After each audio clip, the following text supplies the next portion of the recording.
एक बार आपके लाइफ का फाइनेंस हम सेट कर लेते हैं तो फिर ज़िंदगी आसान हो जाती है, और ऐसा वाला आसान नहीं, आसान हो जाती है। ठीक है। इंसान क्रिएटिव तभी होता है जब उसके पास साधन कम होते हैं।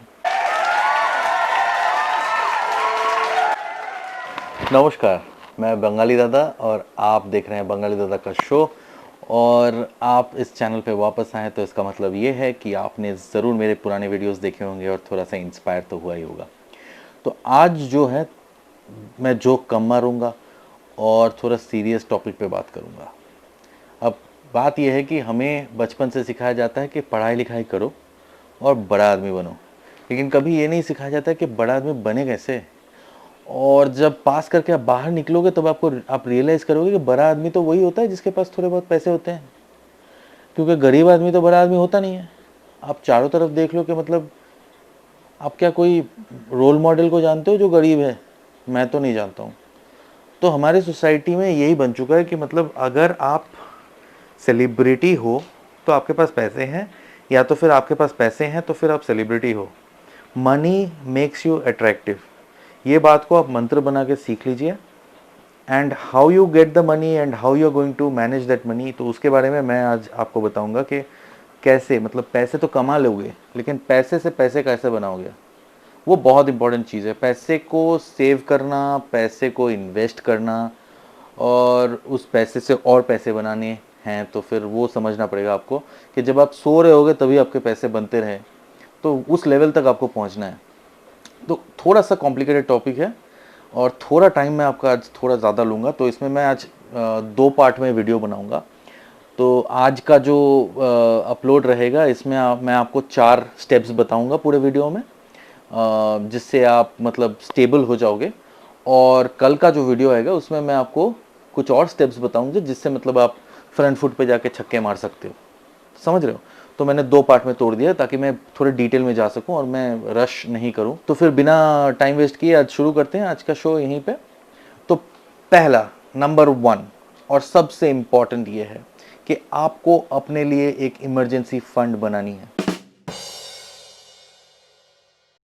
सबसे पहले बिना इमरजेंसी फंड के आप जान लो कि आप हाईवे पे खड़े हो, हाईवे के बीचों बीच खड़े हो और आपका आंख बांध दिया गया है, आपको पता नहीं है कि कहाँ से गाड़ी आएगी और आपको मार के चली जाएगी। तो ये है आपका कंडीशन। ये बहुत डेंजरस कंडीशन होता है।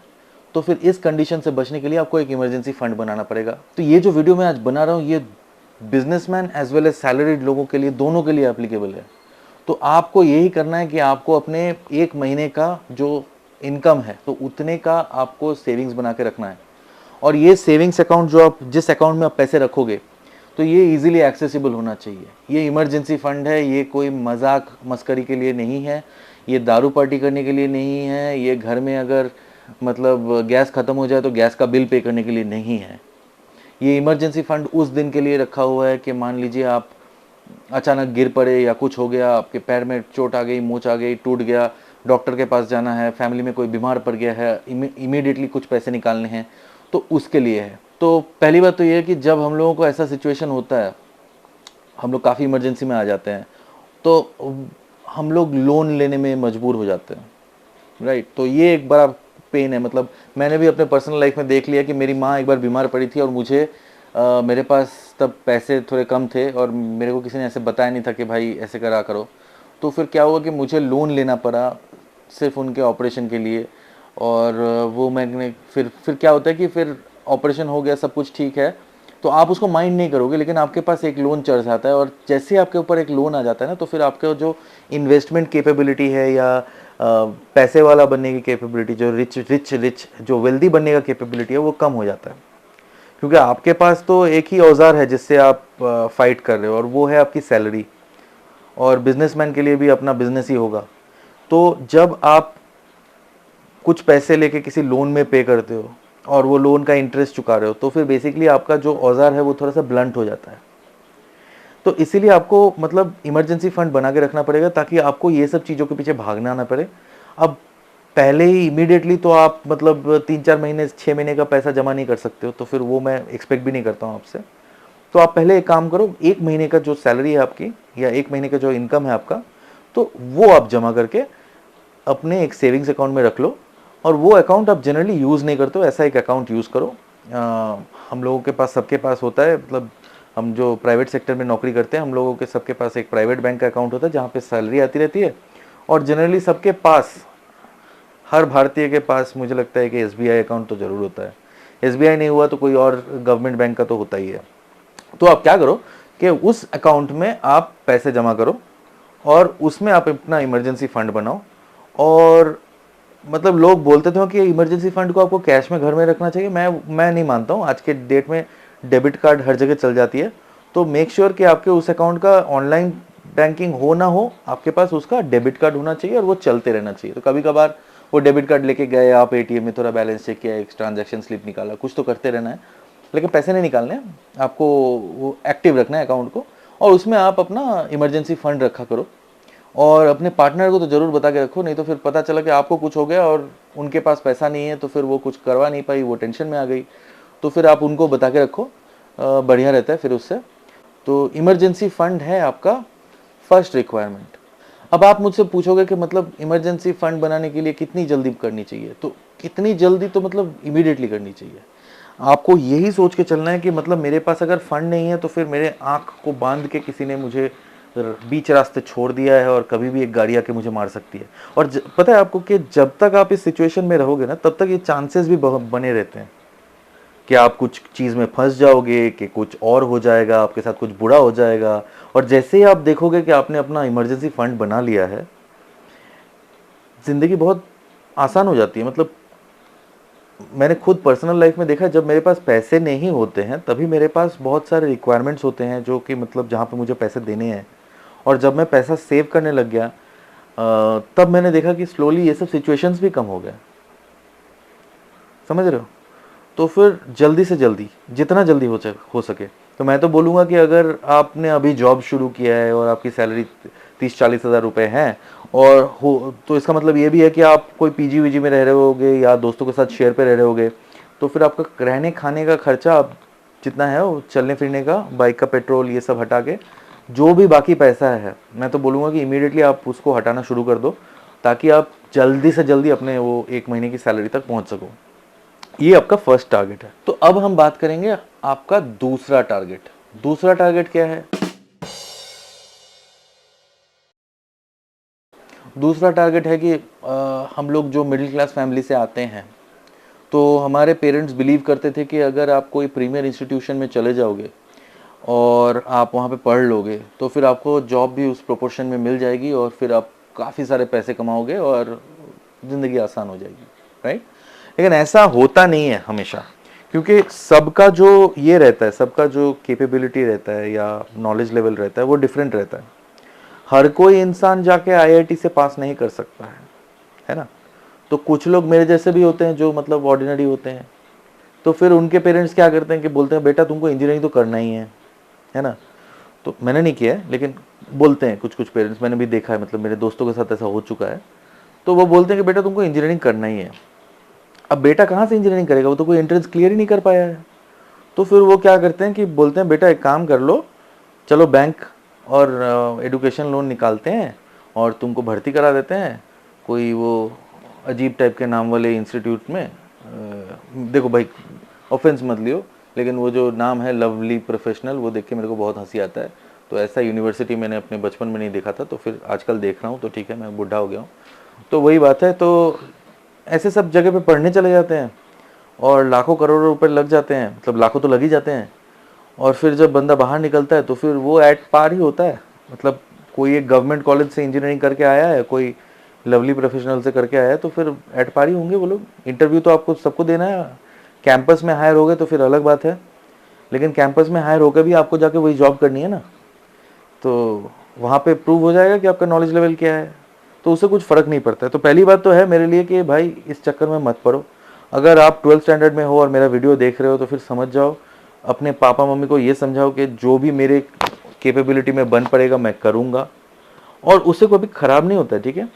इंसान क्रिएटिव तभी होता है जब उसके पास साधन कम होते हैं। अंबानी का बेटा जो है अभी, जो मोटू जो आता था आईपीएल के सेट में, तो वो आपको क्रिएटिव थोड़ी लगता बंदा। उसके पापा के पास दुनिया का सबसे ज़्यादा पैसा है, उसको क्या फ़र्क पड़ता है? है ना। लेकिन जो बंदा मतलब एकदम middle class, lower middle class income strata से आता है और सोचता है कि हाँ भाई मुझे आगे चल के कुछ करना है, मतलब मेरे फैमिली को इस चक्कर से बाहर निकालना है, मेरे पापा को एक अच्छा सा रिटायरमेंट देना है ना, तो वो लोग क्या करते हैं कि दिमाग चलाते रहते हैं कि एक स्कीम आ जाए या कुछ आ जाए या कोई तरीका हो जाए, कुछ भी हो जाए मतलब। लेकिन उनको वो मिडिल क्लास के वो चक्कर से निकलना है और उनको आगे बढ़ना है। और ऐसा नहीं है कि उनको मतलब मल्टी करोड़पति बन के एकदम बहुत बड़ा इंडस्ट्रियलिस्ट बन जाना है, ऐसा नहीं है।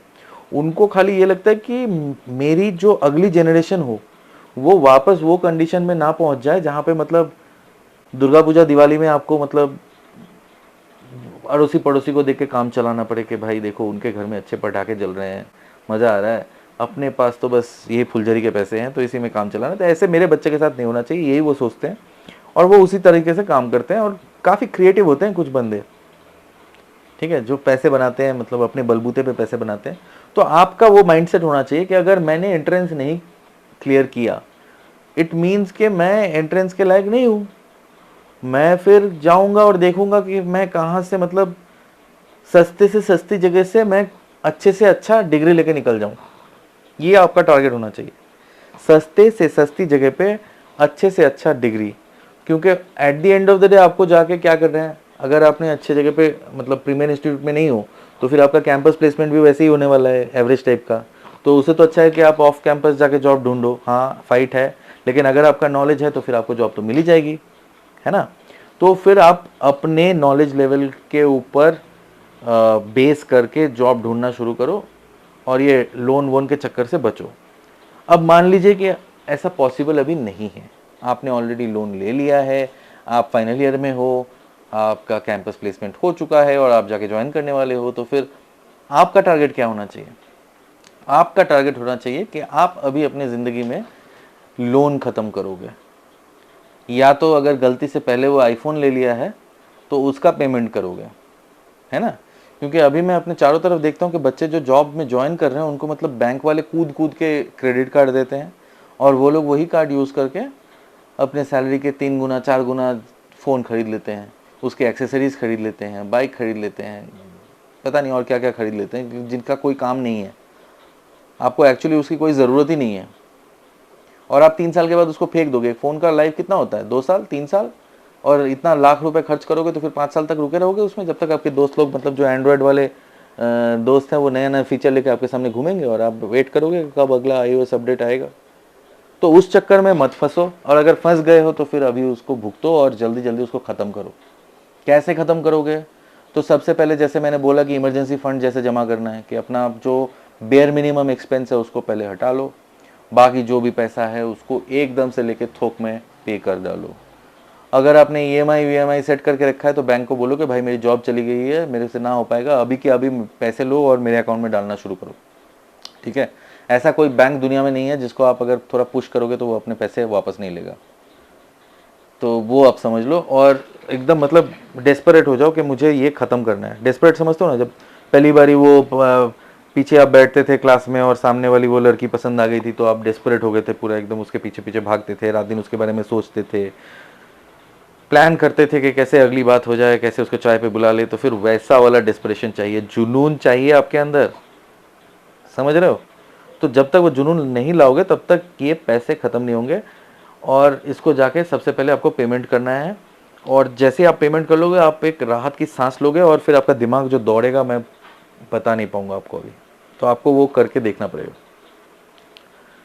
तो आपका सेकंड टारगेट है कि आपको जाके अपने लोन्स और अपने क्रेडिट कार्ड और अपना फलाना जो भी पैसे जिसको भी देने हैं सब आप दे के ख़त्म करोगे और आप जो है लोन फ्री बन जाओगे, ठीक है। लोन फ्री बन जाओगे तो आप ऑटोमेटिक मतलब अच्छे दिखने लगोगे, अच्छे बात करने लगोगे। पता है जो लोग मतलब स्ट्रेस में नहीं रहते ना उनके चेहरे पे अलग सा ग्लो आ जाता है। आपको शायद स्ट्रेस नहीं है, आपको लगता है कि हाँ ज़िंदगी बहुत अच्छी चल रही है, लेकिन कोरोना वायरस में आपने समझ लिया होगा कि कितने लोगों की जॉब चली गई, ठीक है। अच्छे अच्छे मैन्युफैक्चरिंग कंपनीज में बहुत सारा ले ऑफ हुआ है, जो लोग कभी सोच भी नहीं सकते थे। ये लोग अच्छे अच्छे जगह से पढ़े लिखे लोग थे, बहुत अच्छा एक्सपीरियंस था, दुनिया में बड़े बड़े जगहों में काम किया होगा इन्होंने, मतलब इंटरनेशनल लोकेशंस में, ऑफशोर में, और फिर कोई जॉब भी नहीं था मार्केट में। तो ये सिचुएशन ना आए आपके साथ, ये आपका टारगेट होना चाहिए। और कभी आ भी जाए तो भी आप इस सिचुएशन में होना चाहिए कि फिर आपको वो फर्क ना पड़े, ठीक है। तो इमीडिएट आपका काम है कि जाओ और अपने जो भी अपने गलत लोन्स आपने अपने ऊपर लिया हुआ है तो उनको पे बैक करो, उनके लिए एक प्लान करो।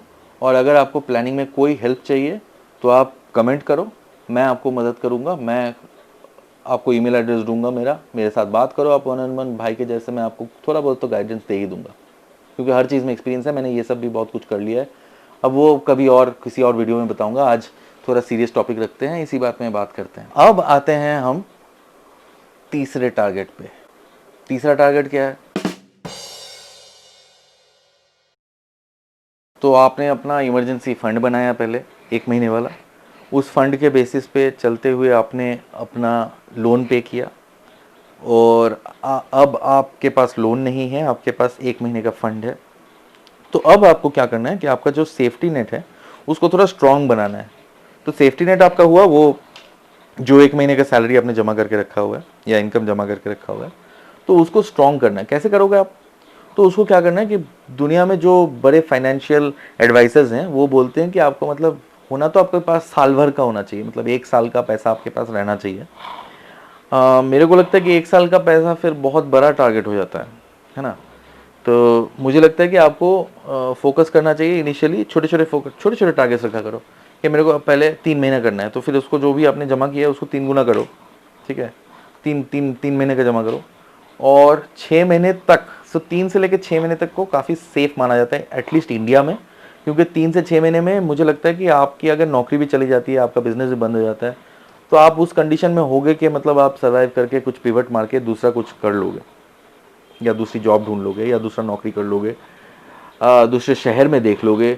तो वो सेफ्टी नेट आपके पास होना चाहिए। तो फिर आपका तीसरा टारगेट बहुत सिंपल है, आपको जब पहला इमरजेंसी फंड था उसको 6 गुना तक ले जाना है। नहीं कर पाए तो ठीक है, आप मिनिमम तो 3 गुना करना। अब हम आते हैं चौथा और इंटरेस्टिंग पार्ट में।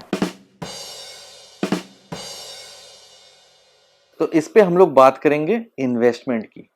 आपने देखा होगा कि लास्ट वाला पॉइंट जो मैंने बोला कि आप कर रहे हो सेविंग्स, और अब मैं बोल रहा हूं कि आप चौथे स्टेप में करोगे इन्वेस्टमेंट।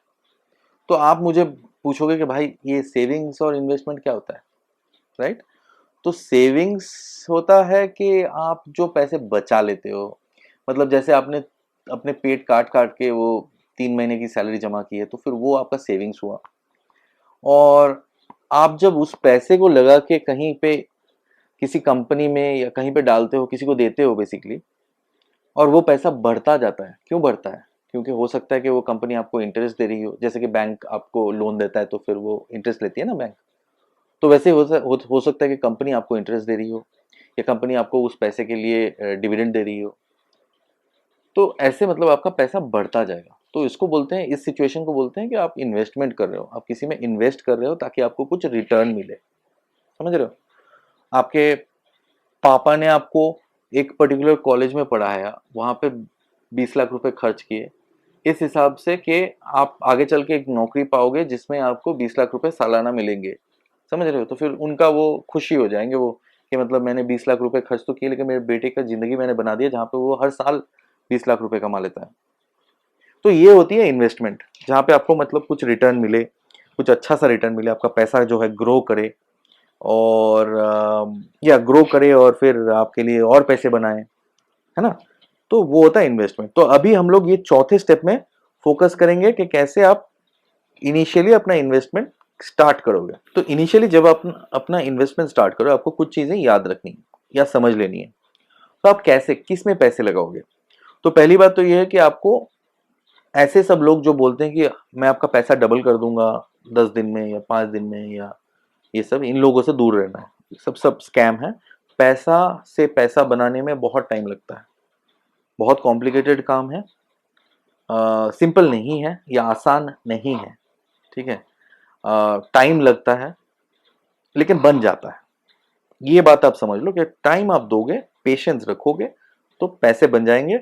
और वो पिलर्स ऑफ सक्सेस में मैंने आपको 4 P समझाया था, तो वो वीडियो आप जरूर देख लेना, तो उससे आपको पता चल जाएगा कि सक्सेसफुल लोगों के पास सिर्फ 4 पिलर्स होते हैं सक्सेस के, और वो 4 पिलर्स आप इनकलकेट कर लोगे, अपने अंदर डाल लोगे, तो फिर हो गया, फिर आपकी जिंदगी सेट है।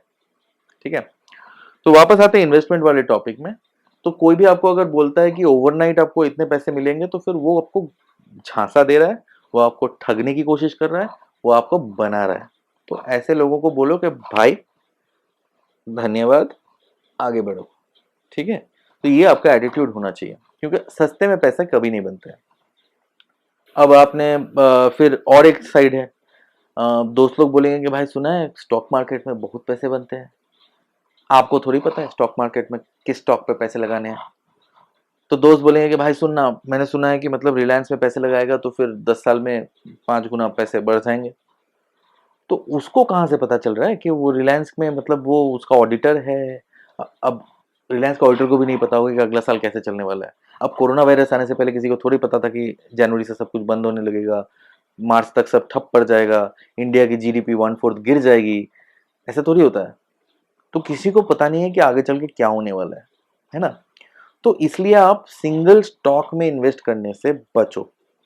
एक एक स्टॉक पिकिंग करना, उस कंपनी के बारे में पढ़ना, उसमें पैसे लगाना, तो वो सब जो है मुझे लगता नहीं है कि आम आदमी के बस का काम है। वो अनटिल अनलेस आपके पास एक टीम है जो फाइनेंशियल एडवाइजर से बनी हुई है, और जो लोग अच्छा रिसर्च करते हैं, फिर कंपनी के खाते देख लेते हैं, उनको समझ में आ जाता है उसका बैलेंस शीट कैसा है, कंपनी ने कितने लोन ले रखे हैं। तो बहुत सारा फैक्टर्स है जो आपको चेक करना पड़ता है जब आप किसी एक शेयर में इन्वेस्ट कर रहे हो।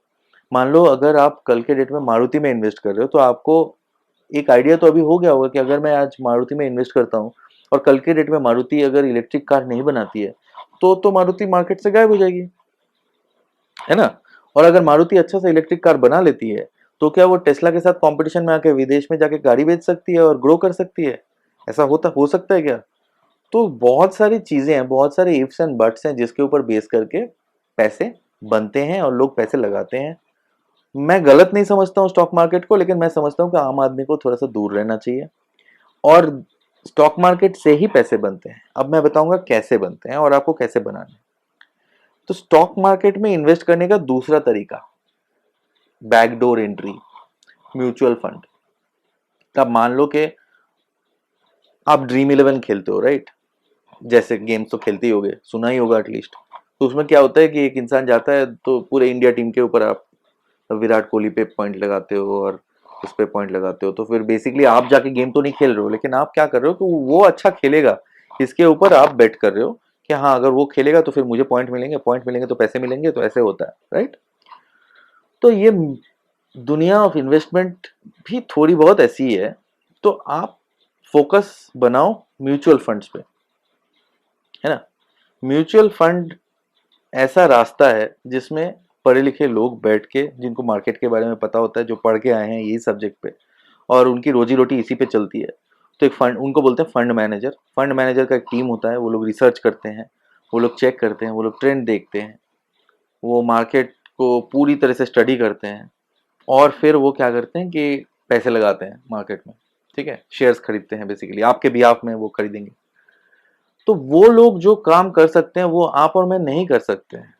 मैं जो करता हूं वो एक फंड मैनेजर नहीं कर सकता है, राइट? सिमिलरली जो फंड मैनेजर करता है वो मैं नहीं कर सकता हूं, वो उसमें एक्सपर्ट है, वो उनका काम है, और उसमें बहुत एफर्ट है। और वो इंडस्ट्री में रहते हैं, उनको सब कुछ पता रहता है, उनको छोटी छोटी टिप आती हैं, उनको पता रहता है कि अगले कंपनी के बोर्ड मीटिंग में क्या होने वाला है। हो सकता है किसी बोर्ड मेंबर ने उनको बता के रखा हो। इनसाइडर ट्रेडिंग है बैंड, लेकिन फिर भी खबरें निकलती हैं। दलाल स्ट्रीट में आप जाओगे तो सारे ब्रोकरेज फर्म वहीं पे क्यों बैठे हुए हैं बीएससी के सामने? क्योंकि उनको पता है कि खबरें यहीं पे निकलती हैं और यहीं से पता चलती है ट्रेंड, है ना। तो आप तो वो नहीं कर सकते, आप कहीं पे भी लोकेटेड होगे, आपके पास जॉब होगी, बिजनेस होगा, और किसी दिन आप मार्केट में कुछ इन्वेस्ट करके रखे और दोपहर को कोई खबर आया और शाम तक खत्म, आपके पैसे आधा हो गए। मैं बोलता नहीं हूँ कि जीरो हो जाएंगे, लेकिन आधा हो गए, पेन हो जाएगा। तो इसीलिए मैं हमेशा लोगों को बोलता हूँ कि स्टॉक इन्वेस्टमेंट करो, इक्विटी इन्वेस्टमेंट करो, लेकिन डायरेक्ट स्टॉक्स में मत जाओ, आप खुद मत खरीदो, गो वाया म्यूचुअल फंड्स। तो उसमें क्या होता है कि आप क्या कर सकते हो, आप महीने के पैसे दे सकते हो, मतलब मंथली एसआईपी कर सकते हो, सिस्टमैटिक इन्वेस्टमेंट प्लान। हर महीने अपने थोड़े थोड़े पैसे दिए, 1000 रुपये दिए, 500 रुपये दिए, 5000 रुपये दिए अपने कैपेसिटी से। और नहीं तो फिर अगर मान लो आप बिजनेस में हो और आपको इसमें फंड में इन्वेस्ट करना है तो फिर आपके पास लमसम होते हैं कभी कभी, तो आप थोक में भी पैसे दे सकते हो आप एक टाइम पे। लेकिन जनरली जो देखा गया है कि अगर आप थोक में पैसे दे रहे हो तो फिर आपका वही हो जाता है कि उस टाइम पे मार्केट किस लेवल पे था। हो सकता है आपने बहुत मार्केट के टॉप में जाके पैसे लगाए हैं और फिर मार्केट नीचे आ जाती है, तो फिर आपका वो जो होता है ना, थोड़ा सा लॉस हो जाएगा आपका। लॉन्ग टर्म में मार्केट हमेशा ऊपर ही गई है आज तक, वो हिस्टोरिकल डेटा है। लेकिन पता है ना कि हिस्टोरिकल डेटा हमेशा मतलब आप उस पर बेस करके नहीं जा सकते हो। तो हिस्ट्री में हम लोग उसमें चल रहे थे, ठेले पे चलते थे। हाँ, वो क्या बोलते उसको, भैंसा काट, उसमें चलते थे। और अभी हम लोग कार में चलते हैं, राइट। तो फिर हिस्टोरिकल डेटा देखते तो फिर हम लोगों को लगना चाहिए था कि भैंसा काट में 6 व्हील लग जाएंगे या कुछ हो जाएगा, गाड़ी आएगी कहाँ से पता नहीं था, ये तो कुछ डिसरप्शन हो गया बीच में। तो वही बात है, चांस देखो सब जगह लेना पड़ता है। मैं बोलूंगा कि म्यूचुअल फंड में थोड़ा चांस लो और हमेशा उसको मंथली पेमेंट में ही रखो। एसआईपी से बढ़िया तरीका कुछ नहीं हो सकता है, क्योंकि आप अपने रिस्क को मतलब एलिमिनेट तो नहीं कर सकते हो, लेकिन बहुत हद तक कंट्रोल कर सकते हो। अब इन्वेस्टमेंट की दुनिया में एक चीज है, लोग बोलते हैं कि जितना रिस्क लोगे उतना रिटर्न मिलेगा। तो म्यूचुअल फंड में क्या है कि आपने अपना रिस्क जो है वो किसी और के मत्थे मर दिया है। वो तो बंदा वहां पे जो बैठा हुआ है फंड मैनेजर, वो जाके बैठेगा, चीजें देखेगा, किस में पैसे लगाने हैं, कहाँ पे पैसे लगाने हैं, और वो डिसाइड करेगा कि आपका पैसा लेके कहाँ पे लगाए, कब तक लगाए, और कैसे आपको 2-4 पैसे बना के दें। तो फंड में भी आपको वही देखना है कि आप थोड़ा सेफ वाले फंड्स लो। मतलब फंड में भी आपको 3-4 तरीके के फंड मिल जाएंगे। लार्ज कैप फंड होता है, एक मिड कैप फंड होता है, एक स्मॉल कैप फंड होता है, कुछ डेट फंड होते हैं, कुछ मल्टी कैप फंड होते हैं, है ना, और कुछ बैलेंस्ड फंड होते हैं, कुछ ईटीएफ होते हैं, कुछ इंडेक्स फंड होते हैं। तो ऐसे बहुत सारे टाइप के फंड होते हैं, तो जिसके बारे में मेरे को एक अलग वीडियो बनाना पड़ेगा जहां पे मैं आपको सिर्फ म्यूचुअल फंड के बारे में बताऊंगा। तो फिर आप सब्सक्राइब कर लो, नहीं तो फिर आपको वो वीडियो मिस हो जाएगी आगे चल के।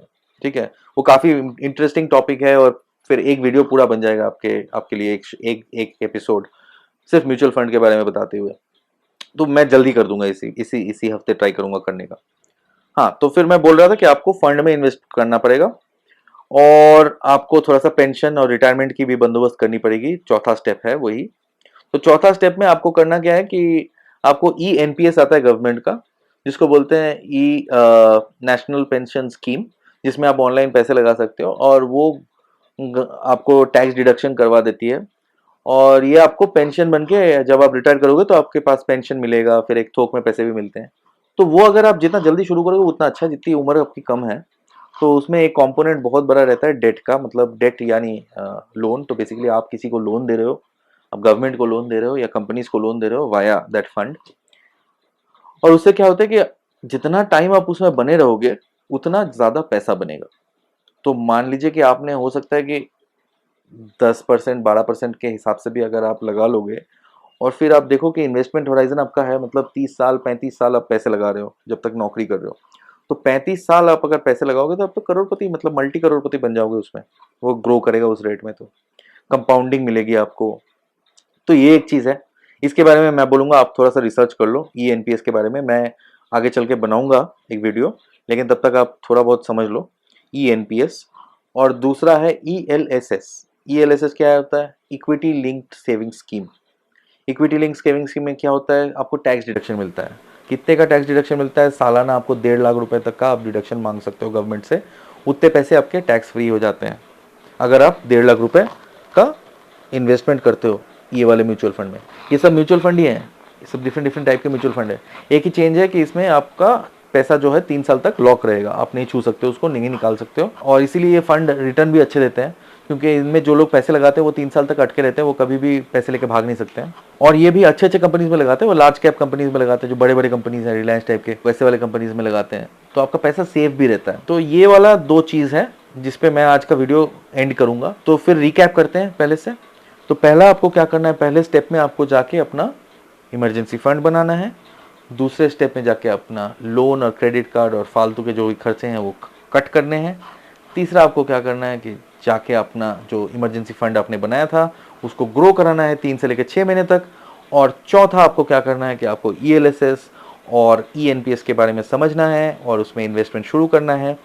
और अगर आप रुकना चाहो या क्वेश्चन हो तो फिर आप कमेंट करो, सब्सक्राइब करो, क्योंकि मेरा अगला वीडियो जो है वो इन चीज़ों को और इन डेप्थ समझाएगा। इमीडिएटली कल के वीडियो में मैं ये बताऊंगा आपको कि आगे चल के आप इन्वेस्टमेंट पोर्टफोलियो को कैसे बनाते हैं, कैसे आप अपना इन्वेस्टमेंट डिज़ाइन कर सकते हो, कैसे आप अपना टारगेट करोगे, कैसे आपका पैसा से पैसा बनेगा, कैसे आप ग्रो कराओगे पैसे को, और यही सब चीज़ हम डिस्कस करेंगे, but much more in depth, बहुत डिटेल में जाएंगे। मस्ती मजाक इस हफ्ते तो नहीं होगा क्योंकि हम लोग फाइनेंस पे बात कर रहे हैं। अगले हफ्ते ज़रूर मैं थोड़ा मस्ती मजाक करूँगा, जोक्स बताऊँगा आपको, लेकिन अब सिर्फ आप फाइनेंस पे फोकस करो। एक हफ्ता दे दो, मैं आपको स्टेबल कर लेता हूँ, उसके बाद हम लोग आराम से बाकी चीज़ों के बारे में बात करेंगे। एक बार आपके लाइफ का फाइनेंस हम सेट कर लेते हैं तो फिर ज़िंदगी आसान हो जाती है, और ऐसा वाला आसान नहीं, आसान हो जाती है। ठीक है, तो खुश रहो मेरे भाई। थैंक यू फॉर वॉचिंग, और बंगाली दादा की तरफ से नमस्ते रहेगा।